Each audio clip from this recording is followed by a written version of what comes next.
رسول الله سلام عليك يا رفيع الشان يا رفيع. Assalamualaikum warahmatullahi wabarakatuh. Bismillahirrahmanirrahim. Alhamdulillahirabbil alamin. Wassalatu wassalamu ala sayyidina wa nabiyina Muhammad wa ala alihi washabbihi ajmain. Hadirin jamaah Majlis Ta'lim yang berbahagia, Pak Ina, insyaallah Pak fi kitab Al-Gunyah li Syekh Abdul Qadir Jailani tentang Bismillahirrahmanirrahim lil makna fi huruf mim ya, atau sin ya. Jadi sin. Jadi kemarin sudah dibahas tentang ba dari bismillah, ba daripada bismillahi. Sekarang yang kedua ini adalah karena bismi, sinnya, sin daripada bismillahirrahmanirrahim. Sebenarnya dalam kajian-kajian tafsir, huruf-huruf seperti ini bukan merupakan sesuatu yang sangat penting atau penting ya, karena kebanyakan kitab-kitab tafsir itu membahas tentang makna secara keseluruhan, sementara huruf itu kan sesuatu yang sifatnya rumus. Namun dalam hal rangka mempertebal keimanan kita kepada Allah Subhanahu wa taala, betapa jangankan huruf yang sudah memiliki makna seperti bismillahirrahmanirrahim, alif lam mim, tanzilul kitab dan seterusnya. Tanzilul kitab itu kan memiliki makna sudah. Misalnya ada kalimat Yasin, ya, Yasin, mungkin Allah bimuradatihi, Allahu a'lamu bisawab, Allah yang mengetahui tentang makna Yasin. Lalu ayatnya wal Qur'anil hakim innaka laminal mursalin dan seterusnya, itu memiliki makna sehingga menjadi sesuatu yang sangat menarik untuk dibahas, diperbincangkan dalam dunia ilmu tafsir. Tetapi di dalam masyarakat juga, masyarakat kita, umat Islam berkembang adanya satu sangkaan bahwa satu hurufnya itu pun memiliki makna, dan ternyata memang benar sekali, huruf itu juga memiliki makna meskipun hanya satu huruf, sehingga keimanan orang bertambah bahwa Al-Quran itu bukan sekedar makna, tapi adalah lafaz yang diucapkan, sehingga para imam, khususnya Imam Asy-Syafi'i, mewajibkan membaca lirih, paling tidak didengar oleh telinga, adanya lafaz dalam ketika kita mengucapkan, ketika kita mengerjakan sholat. Ini luar biasa. Bismillah, alhamdulillah, ada kalimat lirih yang kita, meskipun kita sembahyang secara sendiri ataukah sembahyang yang sifatnya tidak dijaharkan seperti johor dan asar, tetap saja ucapan itu harus dikeluarkan ya, dikeluarkan daripada mulut kita kalimat tersebut, sehingga terkeluarlah, terangkat atau tersuaralah lafaz, satu lafaz. Yang kedua yang bergantung, lafaz itu bergantung huruf-huruf di dalamnya. Ternyata satu huruf saja sudah memiliki dimensi pahala, dan ini sesuai juga dengan hadis Nabi sebagaimana saya sampaikan juga, la aqulu alif lam mim harpun, aku tidak mengatakan alif lam mim itu. Alif lam mim itu kan tiga huruf, berarti tiga alif lam mim, harpun satu huruf, tidak, kata beliau. Tapi likulli harfin, tiap-tiap huruf di dalam alif lam mim itu, alif lam mim, alifnya itu saja ajrun, sudah ada pahala. Kalau diartikan terjemahnya pahala ya ajrun, itu pahala ya pahala. Tapi dalam makna lain, kenapa jadi pahala? Padahal maknanya tidak ada. Begitu kan? Maknanya apa? Ada misalnya huruf lam, seolah-olah tidak ada huruf. Ya, lam itu seperti kita bahasa Indonesia mungkin A, B, C, begitu kan? A, B, C. Apa artinya? Tidak ada. Ketika dirangkai baru dia ada arti. Tetapi di dalam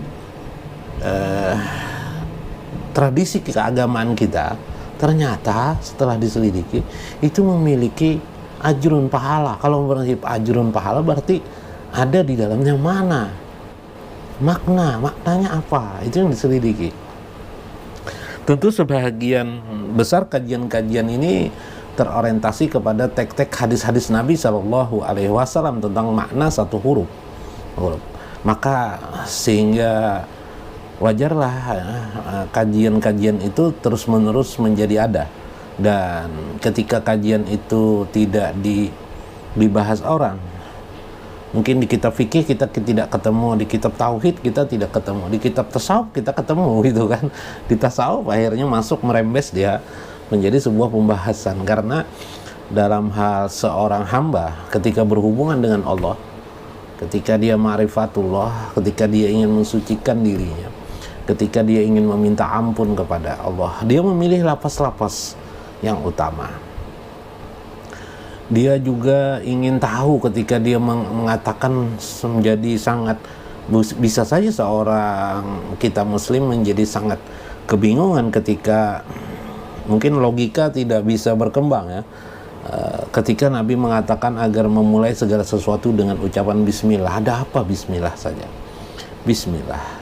Bahkan kata Nabi kalau itu tidak diucap tidak berberkah. Ya ternyata bukan hanya kalimat yang dirangkai memiliki makna yang sangat khusus, tapi juga bahkan hurufnya pun memiliki makna.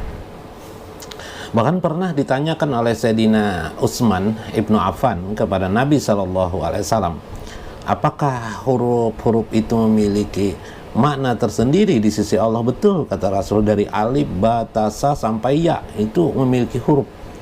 Ini uniknya. Bahkan ada juga di masyarakat ya, tapi di Kalimantan ya. Di Kalimantan ada hanya dengan ucapan short dan dot gitu kan, seseorang tidak bisa bertemu katanya. Keyakinan yang luar biasa. Bahkan di masyarakat itu ada lam jalalah ya, jam lalah jam lam jalalah ya, lam alif maksudnya, tapi diterjemahkan mereka jalalah, itu dianggap memiliki kekuatan untuk perlindungan dan keselamatan diri. Subhanallah, selama kurun waktu ratusan, mungkin lebih daripada ratusan sejak Islam datang ke Kalimantan Selatan, timbulnya tradisi-tradisi pemahaman terhadap itu yang mungkin di negeri-negeri lain tidak ada. Nah, inilah memang Islam ini sebagai sebuah sumber segala hal, sumber spiritual manusia. Karena memang Allah menyajikan hal-hal yang seperti demikian. Termasuk juga ketika kita menyampaikan kemarin huruf ba, itu sudah memiliki sebuah makna meskipun hanya ba, apalagi kalau diucap bismillah. Apalagi bismillahirrahmanirrahim, luar biasa. Kenapa jadi kebanyakan kita orang-orang modern tidak kenal lagi, tidak begitu yakin lagi? Bahkan kalau ada masalah dia disuruh membaca surah Fatihah, dia merasa malas, seolah-olah kalimat surah Fatihah itu tidak bisa menyelesaikan masalahnya. Kenapa? Karena dia tidak tahu sama sekali tentang apa yang sesungguhnya yang terkandung, khasiatnya, faidahnya, manfaatnya, kegairahan di dalamnya, spiritualnya di sisi Allah Subhanahu wa Ta'ala, sehingga Allah bisa menurunkan keselamatan dan kasih sayangnya kepada seorang hambanya hanya dengan membaca satu bacaan. Subhanallah. Nah, mudah-mudahan yang kita bahas ini juga makin menambah keimanan kita kepada Allah Subhanahu wa Ta'ala. Saya menyampaikan dulu sebuah riwayat-riwayat supaya kita menjadi makin yakin ya atas suatu keadaan-keadaan. Kemarin tentang hadis bismillahirrahmanirrahim, tentang bat, bagaimana bahkan di dalam ba itu memiliki makna tertentu. Kemudian ada hadis ya, bagaimana bismillahirrahmanirrahim itu diturunkan Allah, alam semesta ini menjadi tenang, ada yang bahkan binatang pun tidak berteriak-teriak ya, angin yang biasanya ribut tidak ribut-ribut ya pada waktu itu. Ini luar biasa, bahkan lautan pun menjadi teduh keadaannya. Sebuah hadis lagi ya, ini dalam Ad-Durrul Mansur, an Abi Wa'il an Abdillah ibnu Mas'ud radhiyallahu anhu qala, dari Abdullah ibnu Mas'ud ya, Abdullah ibnu Mas'ud ya, menyampaikan kepada murid beliau yang bernama Abi Wa'il an Abdillah, Rasulullah SAW bersabda, man arada ayyan jiyahullah, min jabaniyah tis'a asyara fal yakul bismillahirrahmanirrahim fa innaha tis'ata asyara harfan liyaj'alallahu lahu likulli harfin minha junnatun min wahidim minhum.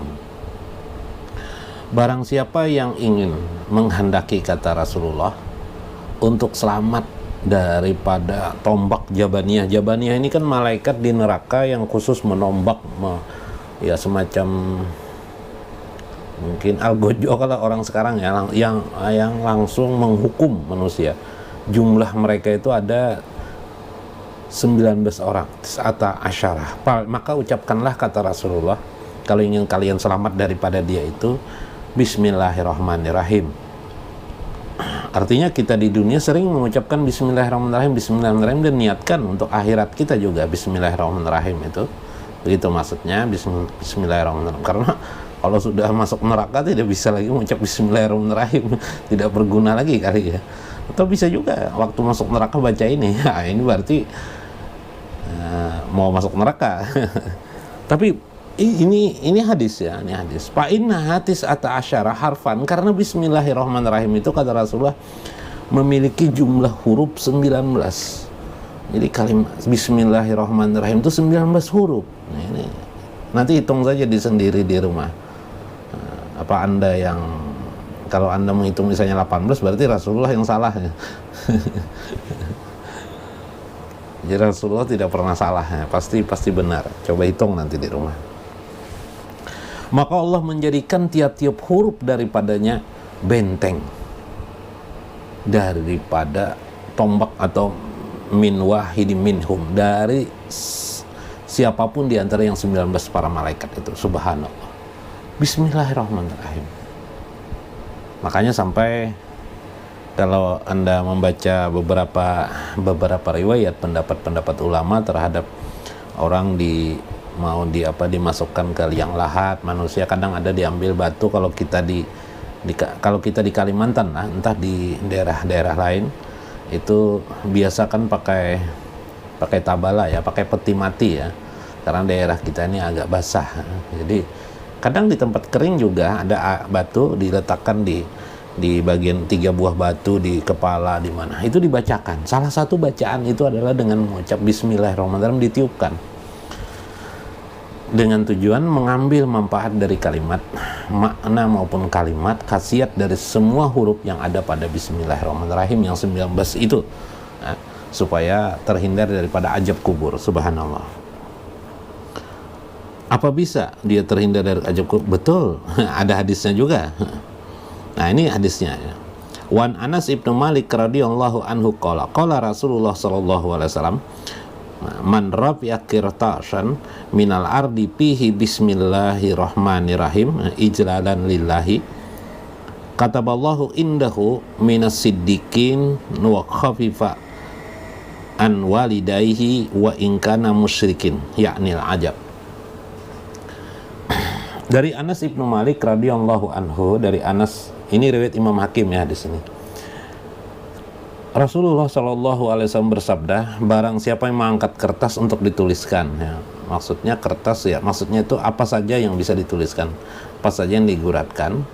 Dalam prakteknya yang diguratkan itu bisa bentuknya kertas, bisa bentuknya bukan kertas, benda-benda di alam, misalnya kulit pisang, atau apa saja yang bisa. Atau kalau tidak ada bisa itu, yang penting ada lembaran, dituliskan.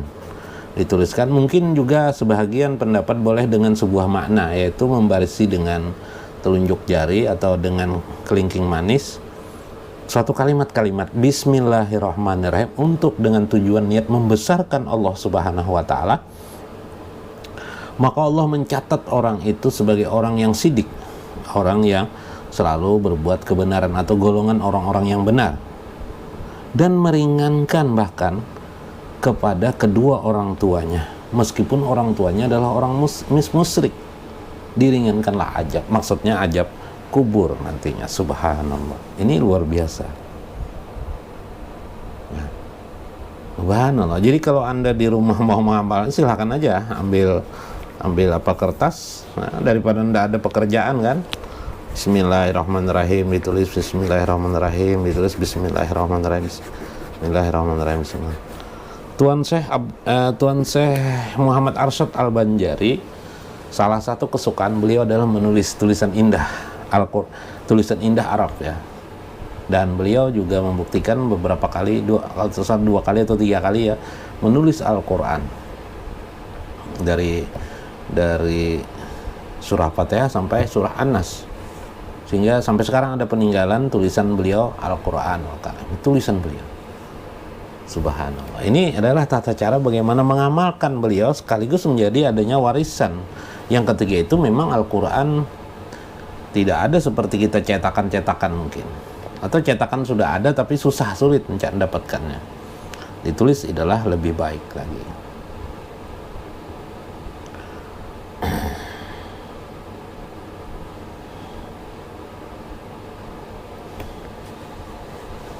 Nah, itu 2 hadis ya. Nah, sekarang kita bagaimana masuk kepada makna sin ya, makna sin dari bismi ya. Ini yang mungkin dianggap pokok bagi sebagian orang, tetapi juga kita perlu juga tahu bahwa kenapa jadi kita mengucap itu berpahala, atau dengan kata lain pahala kita rubah dalam makna adanya kemungkinan atau adanya kepastian Allah akan memberi jazbah kepada kita, karunia dengan mengucap bismillah itu. Atau dengan mengucap sekalipun hanya kita ucapkan sin saja. Boleh anda berzikir sin saja? Boleh, asal niatnya seperti ini tadi. Atau seperti kemarin ada ba, boleh anda kita berzikir dengan ba, boleh? Ba, begitu kan boleh? Asal maknanya tidak lepas dari yang kemarin ya, yang 6 wajah. Ada 4 wajah ya. Di sini ada 4 yang harus diperhatikan daripada kalimat, atau bukan kalimat ya, huruf sin itu. Pertama adalah sin, yakni syami'un, Allah yang maha mendengar. Li aswati khalqihi minal arsi ilas sara. Seluruh makhluk dan seluruh bunyi ataupun seluruh yang tidak berbunyi tapi berbunyi ataupun yang kita tidak ketahui, Allah maha mendengar atas semua itu. Itulah makna sin, bismi. Maka ketika kita mengucap bismillahi, sin di situ. Sin di situ sudah lil makna, harusnya kita pahami ya. Sin itu sudah makna Allah yang maha mendengar.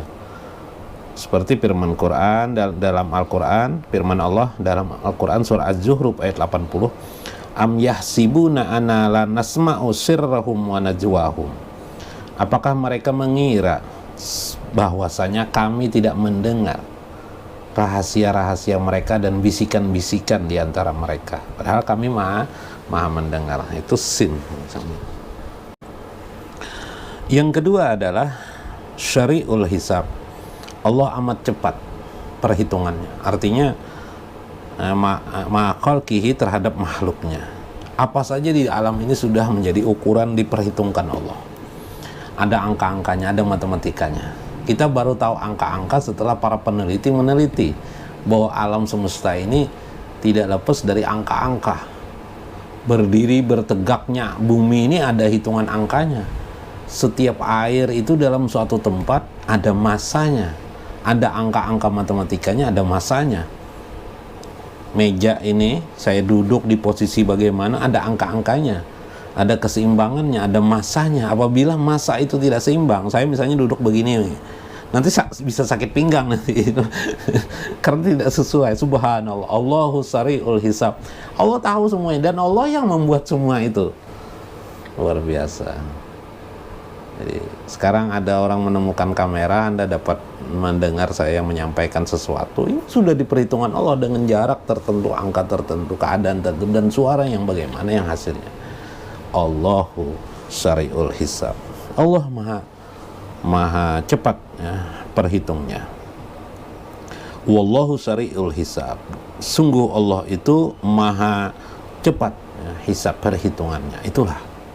Jadi akhirnya semua kita dalam, makanya saking cepatnya Allah, kita, hidup kita sudah ada diajali sebelum kita lahir.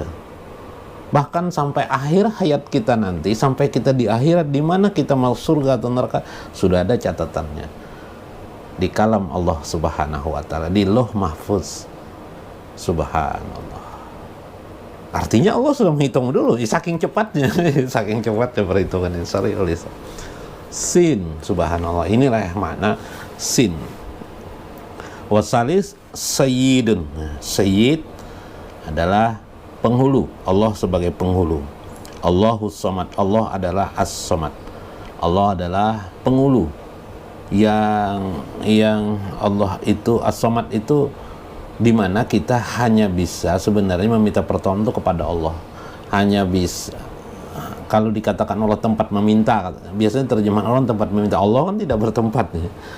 Maksudnya adalah Allah tidak berada di tempat ya, tempat-tempat begitu. Allah di luar ruang dan tempat ya, ruang, waktu, dan atau ruang itu tempat ya, di luar dari ruang dan waktu. Allah yang menguasai segala hal, di mana kita hanya bisa mengadu kepada Allah, kita hanya bisa meminta kepada Allah. Sayyid, itulah sayyidnya Allah. 3, 4. Yang keempat, sin itu bermakna salamun, salam. Salima khalqahu min julumati minal arsi ilas saro. Allah itu ilah yang memberi keselamatan siapa saja dari hambanya, dari makhluknya, dari segala kegelapan atau kezoliman, penganiayaan, dan dari segala kesusahan hidup. Kalau jolim itu kan dipukul orang ya, biasanya terjemahannya begitu. Tapi pengertian ini gelap, dari segala kesusahan. Berarti Allah yang menyelamatkan kita dari kesusahan. Lah, di mana kita kan senang-senang aja selama ini? Mana salimnya Allah? Oh, kita lupa ternyata bahwa coba Allah bagaimana menciptakan mata kita dua. Coba kalau Allah ciptakan satu aja gimana? Wah, sudah tidak bagus hasilnya. Apalagi tidak lengkap penglihatan kita. Loh, coba bayangkan, coba Allah meletakkan mata kita di depan, dua-duanya tidak di belakang. Ada hewan-hewan di kanan kiri. Bisa ditipu orang. Kenapa jadi di belakang, di muka? Supaya kita tidak sakit kepala, supaya kita dapat mudah memelihara mata kita. Banyak manfaatnya. Telinga di kanan kiri. Coba kalau Allah tidak melindungi kita. Artinya Allah menciptakan raga dan tubuh kita itu dengan sistem perlindungan yang sudah luar biasa. Ibarat sebuah mobil itu sudah ada pelindung-pelindung dari kemungkinan-kemungkinan berbagai bahaya. Jadi sudah dilindungi oleh Allah duluan. Seperti orang bikin mobil sedemikian rupa, alat-alat pengamannya sudah dibuat Allah, pengaman-pengamannya sedemikian rupa. Kalau mobil ada kaca spion di kanan kiri supaya dapat melihat di sini ada lagi melihat gitu kan. Sekarang dengan teknologi modern ada lagi kaca-kaca tertentu untuk melihat di belakang dan di depan, samping, dan seterusnya. Begitulah tubuh kita. Begitu juga alam semesta ini, di mana ada binatang, hewan-hewan tertentu yang bisa memakan manusia, bisa seperti piranha misalnya, tapi dia tidak di daerah, tidak sembarang daerah, dia di daerah mana misalnya, di daerah Amazon sana misalnya, di hutan sana misalnya adanya. Ini hebat sekali. Coba kalau hewan-hewan yang primitif, yang hewan-hewan yang besar-besar itu masih hidup di zaman kita sekarang, tiap hari kita mungkin berkelahi terus dengan hewan-hewan seperti itu. Allahu salamun alaina wa alaikum. Allah lah yang memberi keselamatan kepada kita dan kepada semua itu. Itulah yang kita baca habis sembahyang, doa kepada Allah yang diajarkan Nabi. Allahumma antas salam wa minkas salam wa alaikaudus salam fahina rabbana bis salam. Ini adalah kalimat yang sangat luar biasa. Itulah Allah berfirman dalam Quran surah Al-Hasr, As-salamul mu'min ya. Allah lah yang memberi keselamatan. Allah pula yang memberi keamanan kepada kehidupan kita. Kemudian yang berapa ya? 1, 2, 3, 4 ya. 5 ya sudah. 5 ya. 1, 2, 3, 4, 5 ya. Al-Qamis. Sin itu bermakna lagi satir. Satirun junub, yakni ibadihi minal arsi ilas sara. Allah lah yang memberi ampunan. Allah satir ini, Allah juga memberi tutupan kepada kita, yang melindungi kita dari siksaannya nanti di akhirat. Jadi Allah yang menyuruh siksaan, tapi Allah juga melindungi hambanya supaya tidak terkena siksaan itu. Hingga Allah menutupi hambanya. Dengan cara apa menutupi itu? dengan ampunan Allah Subhanahu wa taala kepada kita semua. Nah, inilah Allah yang Maha Pengampun. Ghafirudz dzanbi wa qabilut taubi. Allah lah yang Maha Pengampun akan segala dosa dan menerima taubat hambanya. Quran surah Al-Ghafir ayat 3. Nah, bagaimana kita bisa memahami ini Allah Satir yang terlalu melindungi kita sehingga memberi ruang tiap detik hari-hari kita agar kita meminta ampun kepadanya.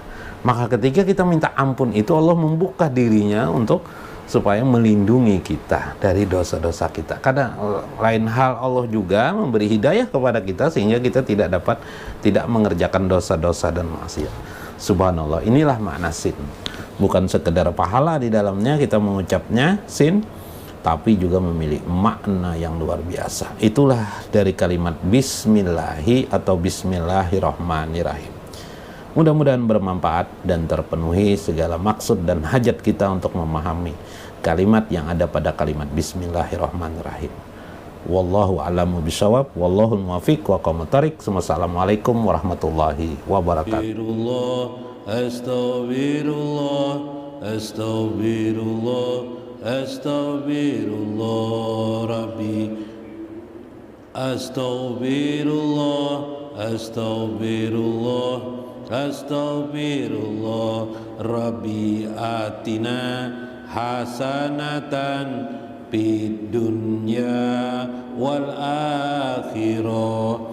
Astaghfirullah, astaghfirullah, astaghfirullah, astaghfirullah, astaghfirullah, astaghfirullah, astaghfirullah, astaghfirullah wa minkas salam.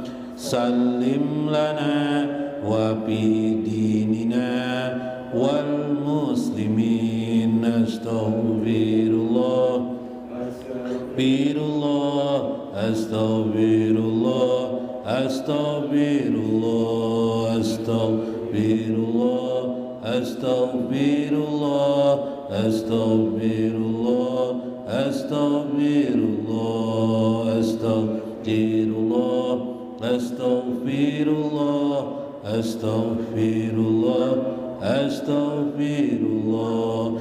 Antas salam wa minkas salam. Salim lana ila subulis salam. Astaghfirullah, astaghfirullah, astaghfirullah, astaghfirullah, astaghfirullah, astaghfirullah, astaghfirullah, astaghfirullah.